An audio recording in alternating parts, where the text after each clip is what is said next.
Hey friends, happy Wednesday. Did you know that there was a time in America where politicians were expected to have more integrity than the average person, or at least pretend they had more integrity, or at least more shame? Anyway, hi, I'm Andrew. I'm your local neighborhood aspiring bookseller, and I just won my first few auctions to build up a catalog of books. The problem is you don't know if the books are any good. You have to go get them, and you also have to pay attention to the auctions, which I kind of forgot to do. So here's what I learned.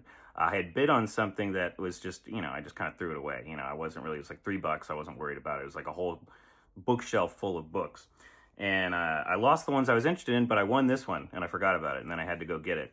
And I was worried about that I would lose my $3. I had to drive to get it. So, that actually probably ended up costing more. Anyway, the reason I picked it was because I saw this book on the shelf, A New Democracy by Gary Hart. Gary Hart was a senator from Colorado. He ran for president as a Democrat twice in the 80s. In 84, he was the runner-up to Walter Mondale.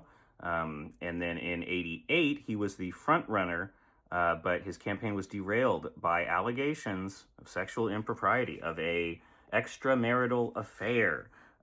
So that's interesting. Fun to think about that. Eventually we get into, so we lost some faith in the 70s with Watergate, and then we get Bill Clinton in the 90s. And then we have all these warmongering presidents in the 2000s.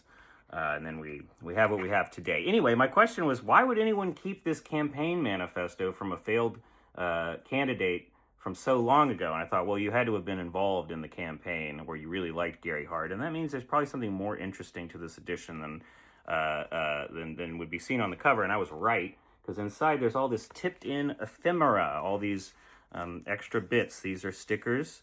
Iowa, I believe. That's the outline of Iowa.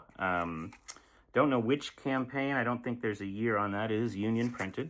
There are clippings, newspaper clippings that go all the way back to 1980. One of them, interestingly enough, is about how Gary Hart's wife is really relishing the mom and pop campaign. That's pretty funny. And of course, it has a signed letter from Hart when he was senator from Colorado. You can see there, signed to one of his constituents, the owner of this book, Patricia Rivera, and she and her husband were involved in Democratic politics in Colorado in the 80s. But that just goes to show, this is the kind of thing you would throw away after a presidential campaign failed. This person kept it, and now I think it's pretty interesting and valuable, and a really cool little set of documents about American history, and a reminder that there was a time when we thought politicians would, have shame or something. Anyway, fascinating stuff. Up on the shop now. Bye.